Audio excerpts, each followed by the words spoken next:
Hi, welcome to this issue of Digital Badge Academy's webcast. We have a particularly extra special guest today, a real legend and thought leader in the world of digital credentialing and badging.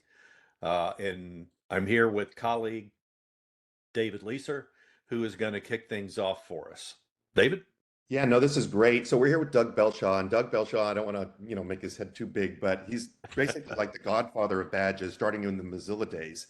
And so we've known Doug for a long time as a thought leader that's always pushing the boundaries and helping us understand what the real value of badges are, what they were intended to do in the first place, and where they can go now, and some of these overlooked categories and possibilities. So welcome, Doug, and thank you for joining us. Oh, thank you for inviting me. It's great to be on here. So, Doug, I know the big point of interest and the reason for having you as a guest today is to talk about the idea of endorsement. And Mm. so, why don't you just kick us off here? Um, and for the benefit of those who are viewing this or listening to this, help us understand what we're really talking about when we talk about endorsement and maybe a little history behind that. Sure, and I might share my screen as well. So if we go right back to the beginning of the Open Badges Standard, 2011 was the first MacArthur-funded kind of pilot project after it had been talked about and started to be funded in 2010. The idea with the first white paper was that learning happens everywhere, but it doesn't get captured in a way that you can go and show other people that you've learned something, that you can do something, that you've got the skill, or you've acquired this behavior. So the idea is that the Open Badges Standard allows that learning to be captured anywhere. But a lot of that learning happens within a community.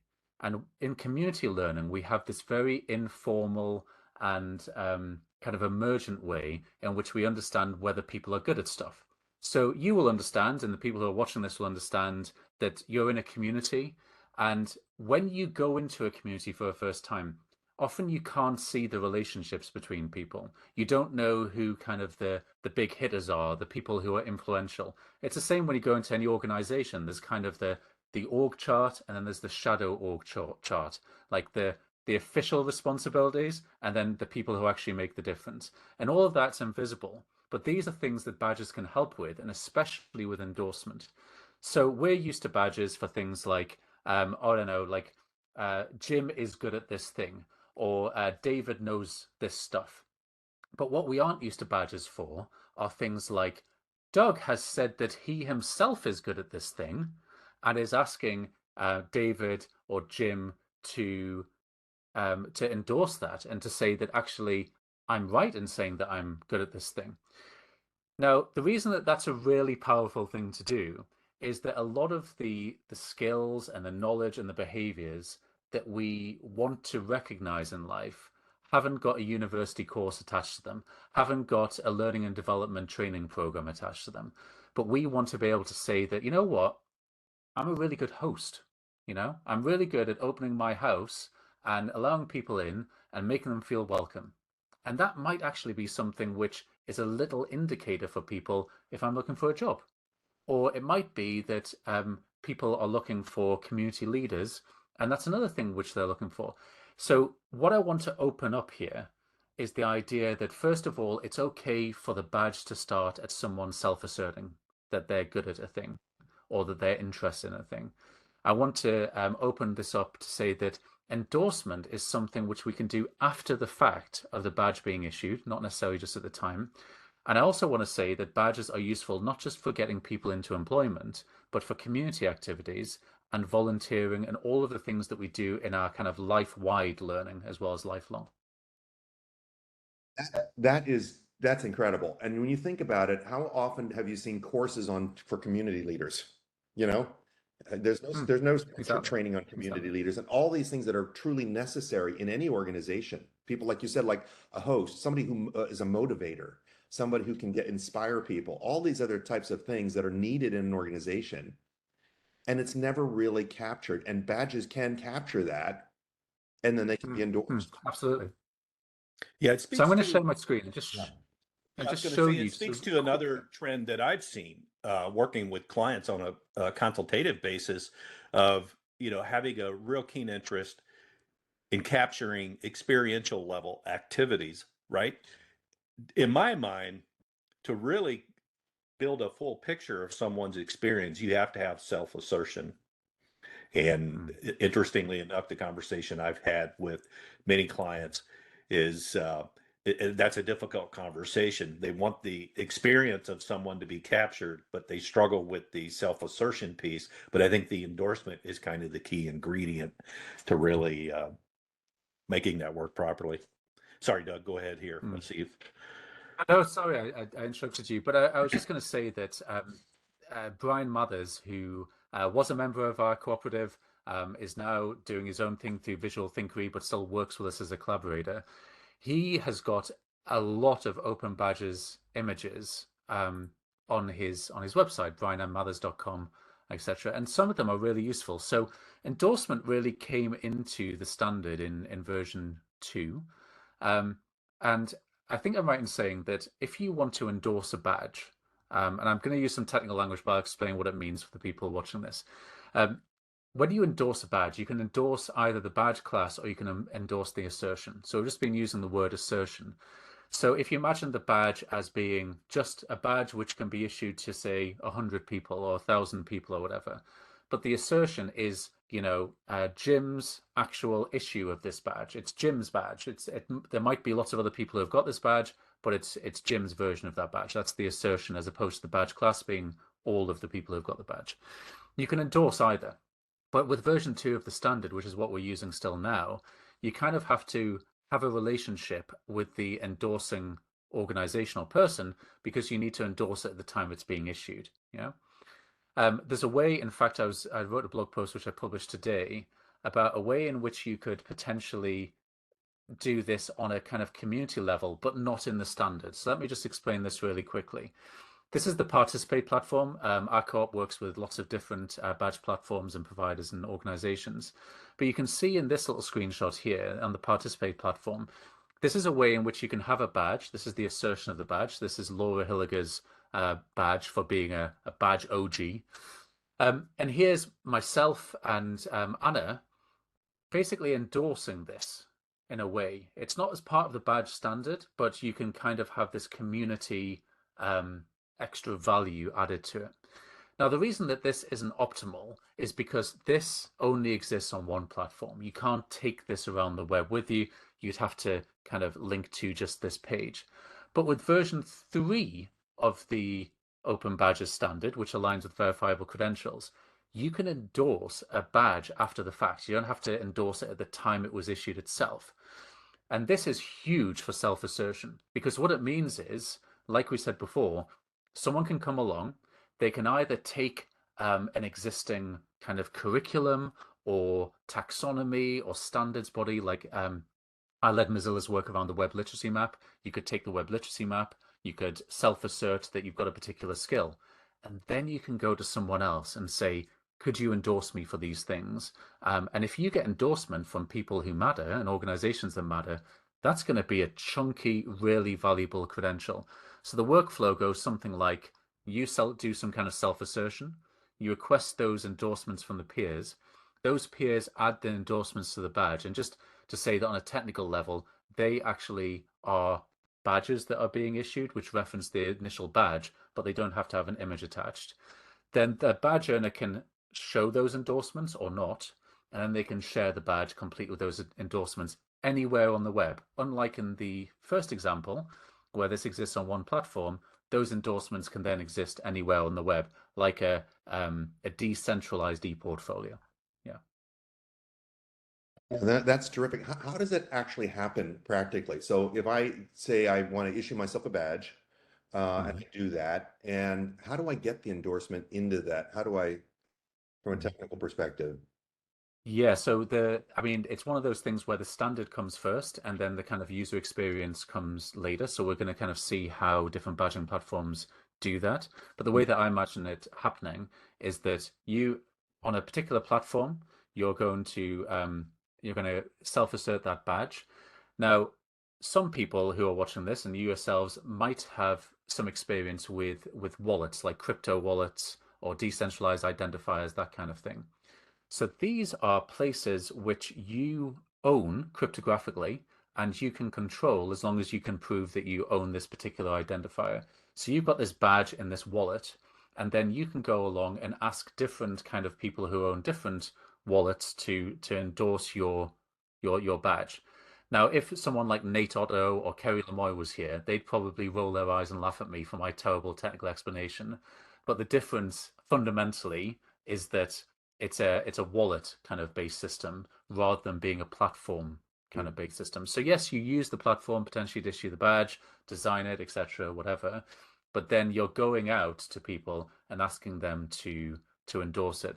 Now, the way that I would do this if I was designing a badging system would be to make it as easy as possible for the endorser to press the button to say, yes, I endorse you. So, for example, if I was self-asserting something, I would be adding some text in to say, David, could you press this button here to say that you agree with it? Right. Or if like Jim's my mentor or something, I might go, hey, Jim, could you just write a little bit to say how, I worked on this program with you and I did this webcast and you were really impressed with my speaking ability or whatever. Jim would come along, write some stuff in, and then that text would be added as the endorsement, which would reference the original badge. Perfect. Perfect. Yeah, interesting. Yeah, the use of a wallet, I think, is central to making this work in the most ideal way. Obviously, the commercial providers of digital badging platforms, I think, are at various stages of thinking through that or building toward that. Um, what's your thoughts as far as timing on when we might see, say, some sort of universally available Mm. wallet structure to be able to pull all that together in one place? Any perspectives on that? So we're recording this in September. I was at Badge Summit in July in Colorado, and I was talking to Kerry Lemoy, who's now heading up the Digital Credentials Consortium at MIT. So the way that it works is, she was pretty much the main author of that standard. So One EdTech, which used to be IMS Global Learning Consortium, the standard goes through different stages, and as you'll know, it has to actually be working in practice with a certain number of badge providers, badge platforms, for it to be kind of like verified and passed, and I've forgotten what the exact word is, but like it be ratified, for want of a better term. So we're in that stage at the moment where there's all of these little tests being done on different elements of the ecosystem. And just for the benefit, because I'm guessing you two have seen this before, but this is on Badge Wiki and it's in various other places as well. So if you go to badge.wiki, there's lots and lots of resources around open badges. But just to explain the workflow, because it is different from the way that Open Badges 2.0 works, you can see the usual kind of stuff about creating badge classes like I was talking about before and assertions and stuff. So that's kind of how version 2 worked. But the difference is this bit here that you said, Jim, and the centrality of the wallet. It's the verification that the person is who they say they are. You could potentially have a wallet and stay anonymous, but the idea is that it cryptographically verifies both the person who's receiving the badge as an award and also the issuing body. But then you've got this verification cryptographic layer to the wallet as well. And the hosts here don't necessarily have to be the platform that issued the badge. So you get potentially people specializing in what used to be called e-portfolios, and which is kind of what we're going back towards, I guess. So people being able to host and share their badges in interesting ways. I've seen, for example, this last week that I think Finland is going to be the first country to do completely digital passports. So we're going to be in a world, I guess, definitely by 2030, we're in 2023 now, where it's going to be normal to fly using a digital passport and to show off your verifiable credentials, badges, on a digital device, as opposed to having the degree certificates and things that you have to get out. I'm hoping that just like in every situation, the future is unevenly distributed. I'm guessing that in some industries and in some places, this is going to be coming a lot quicker. So, 2025, this becomes just normal practice in certain industries. That's what I'm expecting anyway. what about the comprehensive learner record? How does that fit into this? Hmm. I don't know loads about the comprehensive learning record because it's a very US focused thing. Yeah. Okay. But what I do understand is that it fits in quite nicely with what's called a verifiable presentation. So a verifiable presentation, yeah, maybe I'll share my screen again to help explain this a little bit. A verifiable presentation is essentially a collection of verifiable credentials. So you could have a verifiable presentation of one verifiable credential, but usually you would have several different verifiable credentials within this verifiable presentation. That's a mouthful. My understanding is that the CLR is compatible with the verifiable credential standard, and so therefore you could present something which was both a verifiable presentation and a comprehensive learner record at the same time. Again, we're talking about community stuff, informal learning, volunteering, whereas my understanding is the comprehensive learner record is quite tied to formal education. I think it's informal, but I'm not sure. But it does certainly, Okay. it is certainly starting to fill the need for the e-portfolio, I think for sure. Right. And Jim, I don't know if you remember what we learned about that being used for self-assertions or anything else. I don't remember we even discussed it. I don't think so. Yeah. But it seems to me that that's kind of like the desktop version of this, and then it can populate the wallet. I don't know. Hmm. See, curious to see how There this. was a lot. I mean, I don't want to go into all of the drama which happened during the standard actually, being built and all that kind of stuff. But there are always, when it comes to standards, which are going to underpin a lot of what we do on the web, there are always different factions who are advocating or fighting against different other standards, ways of looking at the world, things which might make their work less valuable, that kind of thing. So there has been a bit of tension between the CLR and open badges and some other things as well. But at the end of the day, they're all kind of interoperable because the sensible people in the middle make sure that's the case. Yeah, I mean, that's the key. And I know too, it's interesting. I think about, all the commercial providers um, that have platforms out there to enable, the creation and issuing of digital badges. In some cases, they're almost their own worst enemy. On one hand, I understand, they want to keep their platforms as commercially viable as possible and have a competitive edge, one against the other in that. But to ultimately to really progress this innovation, that open badge standards have actually surfaced for us, those same commercial providers have to embrace that, and there has to be a certain degree of cooperation. And I think that's that sort of tightrope that a lot of the commercial providers, at times feel like they're walking on. But at the same time, if it's going to survive and we're going to advance things, especially in the area of self-assertion, really being able to use badges to reflect experiential level activities, to build that after the fact endorsement capability, and certainly they're going to have to all come to the table and break bread in a nice way. No, I agree. And I want to show you something. So when I left Mozilla in 2015, I spent about 18 months working with an organization that everybody knows in the UK, but no one seems to know outside of it, called City and Guilds. We know. So Yeah. you've come across City and Guilds, right? So for those of you who are maybe watching this and haven't come across them, if you get an electrician or a plumber round to your property in the UK, you would check that they've got their City and Guilds qualification. It's a vocational awarding body, basically. So they realized that basically they've got a big database of people who have been qualified to do a particular thing, and usually they issue certificates. Certificates aren't great on building sites and stuff. So how about badges on phones? And so I was helping them as they acquired Digital Me, which was a company which is headed up by Tim Richards, who I know you've had on this webcast before. He's now gone on to Navigator and other things. And when I was there, I learned a lot about what's behind the curtain, a bit like Wizard of Oz, because I used to be a teacher and senior leader in schools, and then I worked in universities. So I was at the other end of people like awarding bodies, exams, organizations, that kind of thing. And I remember talking to Paddy Craven, who was in charge of kind of assessment system design at City and Guilds. And we were sitting in Barcelona, kind of having a chat. And he sketched out basically this, which Brian ended up drawing, which is how, as an awarding body, you create credibility. And it's basically a function of validity, reliability, and viability. And this is important when it comes to open badges, because what tends to happen is people double down on the wrong thing. And that's why I'm super interested in endorsement. So if you don't mind, I'll just take a minute just to explain some of this.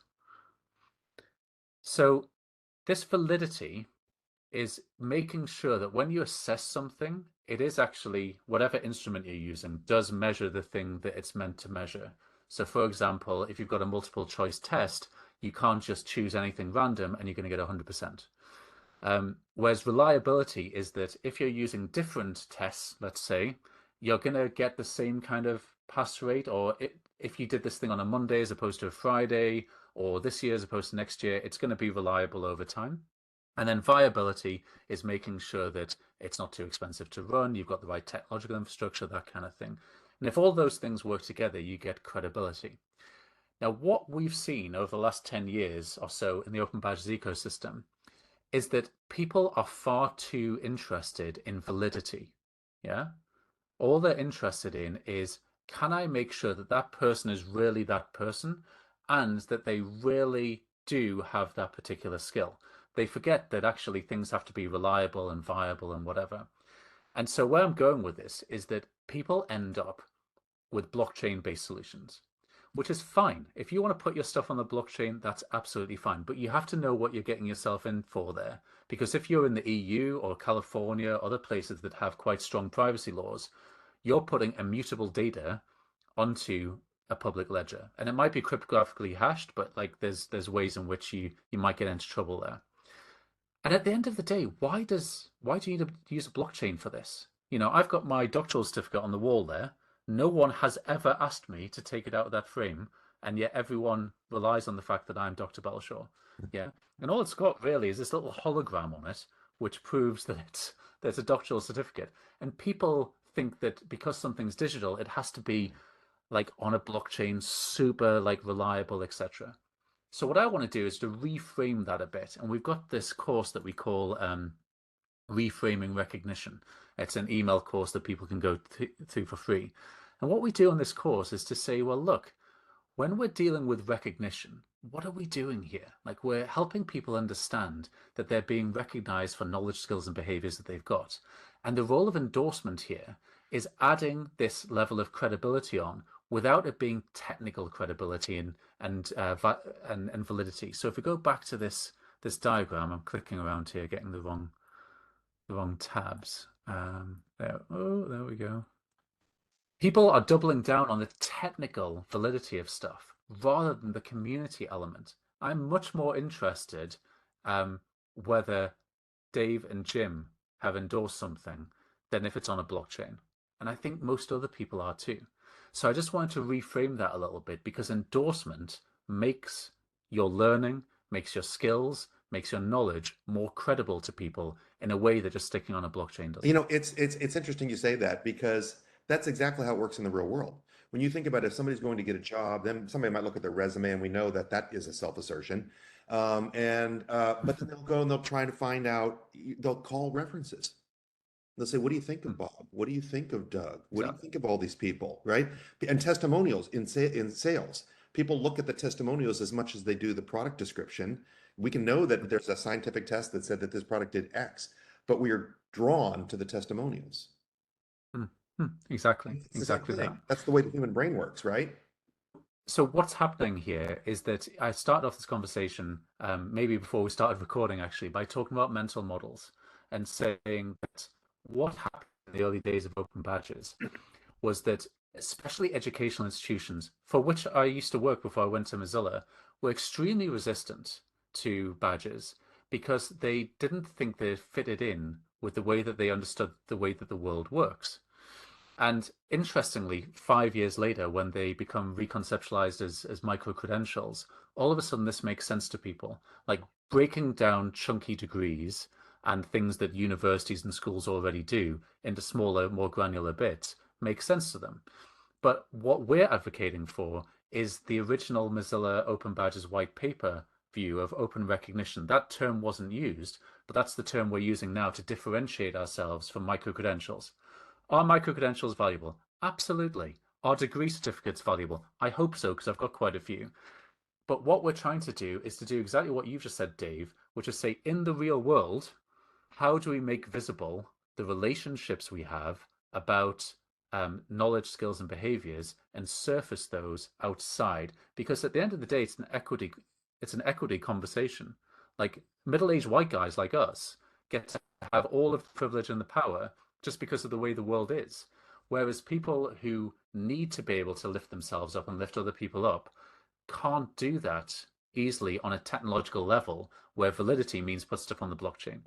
So that's what we're trying to reframe when we're talking about open recognition. So yeah, so it's about being inclusive versus exclusive, and that's something that I've encountered, through my career, looking after, like for instance, certification programs. I think certification programs are fantastic, but they're exclusive in some ways, and I think that there's so many other ways that you can, uh, go about representing what you know and what you can do and what you've mastered. And again, with the endorsement piece, I think that that would just open the lens up, especially for companies as they're trying to go out and find talent, right? To limit themselves to, the really, really high stakes kinds of credentials, I think is doing themselves a disservice. I think by having credentials that are based on self-assertion and having the ability to go capture that endorsement, those are, I think that that's some of the most valuable information that can be captured inside the badges and surface, whether it's a company that's looking, to leverage that as part of their recruiting and hiring process, or even internally with existing employees and how they evaluate them and understand their performance. So And the other thing I want to say, just based on that, Jim, is that people try and control, like let's say you're just doing organizational communications, you're putting stuff out there into the world, onto social media, Mm-hmm. onto press releases, whatever. Like we understand in that situation that like you might have crafted the most perfect message, but where it lands depends on people's context, right? And so it might land differently in different groups. But we never really think about that with credentials. We just think that, oh, well, a credential's a credential. Like that's how it works. And there's this wonderful graphic which probably needs updating, but Brian drew this years ago. I've worked very close alongside Brian when he's been doing lots of these. And we can know what the issuer value is. We can know what the what it's for, what it means. We very rarely think about endorsement, mainly because of the way the version 2 of the standard works compared to version 3. Often we don't indicate how far along a pathway or where it is or what this milestone means for people. But the thing we completely miss is the viewer perception. So you might have what you think is the most prestigious badge you could possibly issue to someone, and someone could think it was worthless just because of their particular context. So some of the work that I did with City and Guilds when, we're helping them understand what you could do with badges was just a really simple badge taxonomy. And again, this could be updated. It's been quite a few years. But the things on the right-hand side of this are your usual credentials, your usual badges. Like this person has met this standard. So like you were saying, Jim, it's certification. Have you reached this standard? Have you got a passing grade? Yeah, great. We need that in life. And then sometimes we have like very rare badges, ones that we make arbitrarily scarce because we're saying, oh, well, actually, this person is in the top 2%, or this person's won the award for being the best at this year. So they're credentials. But the stuff on the left-hand side and other things, they're open recognition. It's membership. It's saying like, I have signed up to this thing because I think this is important, or I'm allowed entry into this thing because of my existing skills or talents or whatever. And the thing which I think that's had the most pushback over the time I've been doing badges, which is now 12 years, is participation badges. About what's the point in a participation badge? What's the point in Doug getting a badge for being part of this webcast? What's the point of Jim getting a badge for going to an event? And the thing is, you don't always know the value of a badge at the time it's issued. So for example, if you were in the room at the time at which a new technology was built and you got a participation badge for that, that has huge value after the fact by the fact that you were in the room, that you shook that person's hand, that you were standing next to them in a photo, whatever it's going to be. So I think sometimes we forget that badges can accrete in value. My former colleague, Carla Casilli, talked about this, about the myth of the lightweight badge. There are no lightweight badges, especially because badges mean different things to different people, and they accrete in value over time because that one goes with this one and it means something. Like Dave said before, when you're looking at someone to hire, you don't just look at their self-asserted CV, which is a bunch of claims. You look at evidence, like things that they can't control, which are out on the web, things that people have said about them, demonstrable skills, that kind of stuff. So it's a really interesting landscape, especially at the moment. That's really interesting because I think most people think, once a badge is issued, its greatest value is right when it's issued and the value fades over time. But that's a different way of thinking, right? To think of a badge that actually increases in value over time. What's your thoughts um, in terms of the viewer, right? And what I Mm, oftentimes call the consumer of mm, badges. mm. Um, in my experience, it seems like that's one of the most overlooked considerations when someone's thinking about how they're going to go about building out a recognition framework using badges. And I'm curious Mhm. around your thoughts on that. If you think that that's an area that is too ignored, or just in general, what your thoughts are. No, it's a bit of a wicked problem. So I started off getting involved with open badges in 2011 when my son was 4 years old, because I spent 27 years in formal education all told. And I wanted him to not have something like a degree as being table stakes for just getting a job. Like I wanted badges to be able to represent his knowledge, skills, behaviors, whatever he was as a person. And in fact, this year he earned his first badge, which is fantastic. He's 16 now.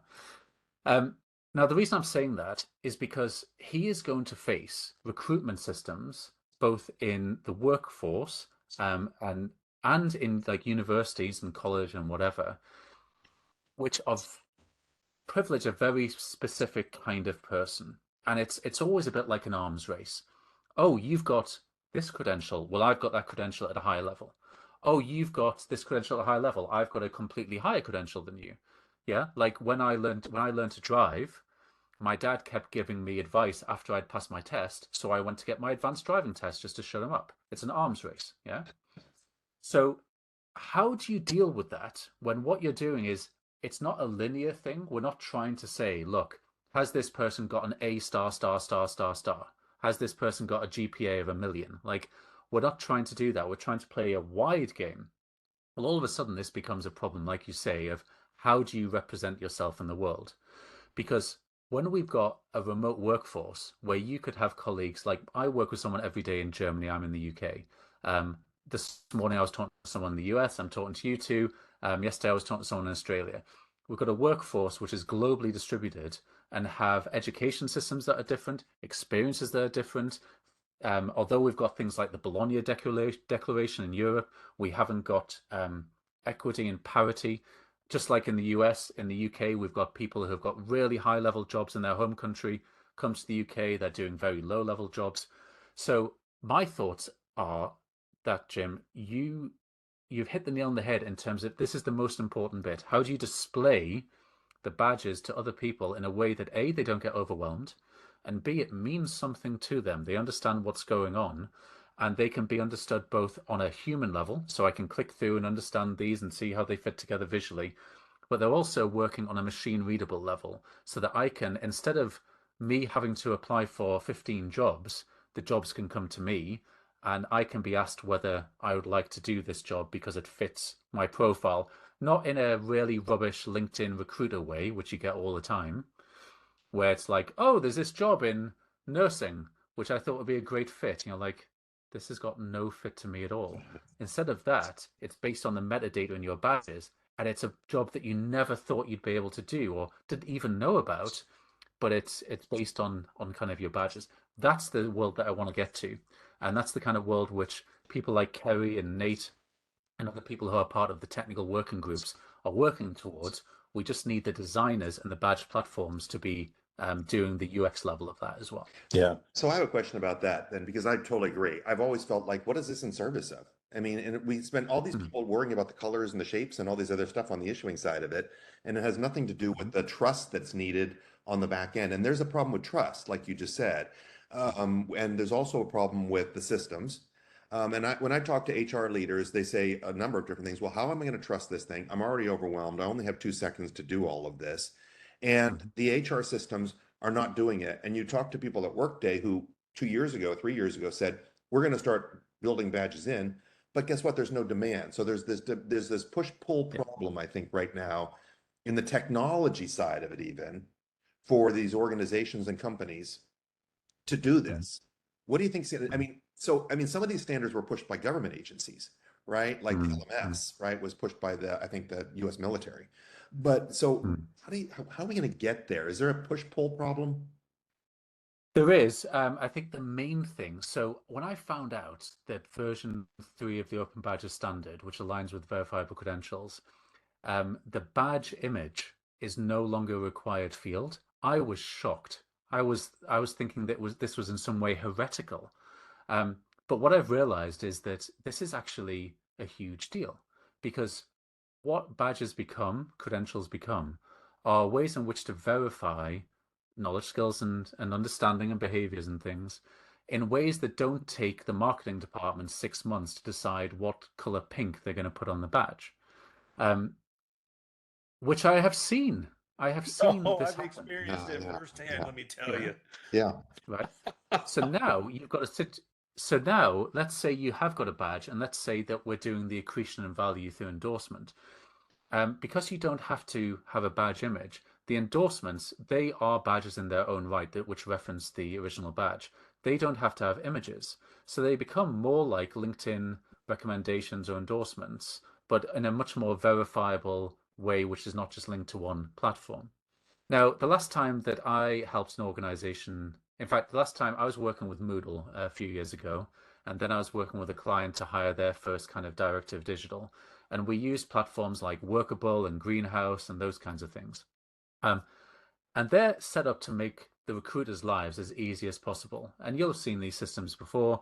You press the easy apply button on LinkedIn, you send the CV, it's extracting some data, it's finding their social media profiles, you can have templates to accept and reject them and stuff. That's great. But first of all, we can do a much better job through the metadata in badges and ingest that. And secondly, we should flip that so that instead of this become like you apply and go into this big pool of people who might get through the funnel to get the job at the end of the day, where instead, I mean, LinkedIn is starting to do this, I guess, by saying that you're available to work. Either everyone can see that or just recruiters can see that. You make that based on verifiable credentials, and Microsoft is starting to do this. And then all of a sudden, then I can be as happily working and I get a job offer or I get a consultancy offer or whatever it is because my credentials are matching the kinds of things that they need. Now, the problem I see here is in the crosswalks between different ways in which people tag things, in which people understand and use different language, the equity issues around that, the ways in which middle class people with cultural capital will always be able to navigate those arenas in ways in which people who are more disadvantaged can't. So these problems don't get easier, they just get different, I think. Yeah, I think You, AI steps in there and starts to maybe harmonize some of that information and enriches it, perhaps. We'll Yeah. see. yeah, or maybe something like, rich skill descriptors. I don't know if, if Yep. that's potentially a solution around that, but also looks really interesting as a way to sort of normalize all of this, regardless of where it comes from. Yeah, that's right. So we did some work on rich skill descriptors with the OSN Open Recognition Working Group. Mhm. And there's a platform on which that can be used. But again, just like open badges is a chicken and egg problem, like you've already said, David, Right. with like people have to recognize stuff, all that kind of thing. The RSDs are exactly the same. Like people have to be using badges which reference the RSDs before they become a currency. So you end up building a system with a metadata system which references RSDs, and like, if all of that is working together, great. If it's not, then it just kind of falls apart a bit. And that's why I always want to keep badges and badge systems as simple as possible to begin with, exactly for the reason that both of you just said, so that you can connect the issuer and the endorser and the recipient and the viewer/consumer together in a way that makes sense for everyone. Yeah, that's perfect. Well, I think, we've taken your morning or afternoon, and it's been fantastic. We could probably do another hour. Oh, easily. You're an absolute oracle of expertise and knowledge. I'm like a sponge. I just absorb what other people do and then try and explain it in simpler ways. Well, people can benefit beyond this though with the other work that you're doing. And so what website would you point people to, or what resource would you point people to? Sure, yeah. So if you go to our website, which is weareopen.coop, so COOP, it'll take you to our learning part of that website. So lots of free resources, learnwith.weareopen.coop. That's got the course that I mentioned about reframing recognition. But also there's a wonderful website which has just been, it's had a refresh, called badges.community. So this will take you to a lot of the work we're doing with Participate and the Open Recognition is for Everybody community. That takes you to Badge Wiki, which has a wealth of resources, to the community, references an upcoming event in Austria, if people can make it. So that's the EPIC conference, ePortfolios conference, and badges and open recognition. And also the work we've done with the OSN, the Open Skills Network in the US. So badges.community, Badge Wiki, DougBelshaw.com is my website, and weareopen.coop for the co-op's work.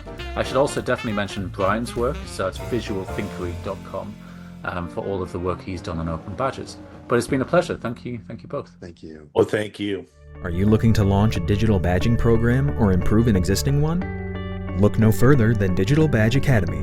Our highly popular online masterclass will help you gain the skills and insights necessary to achieve success. Enroll now and start learning today.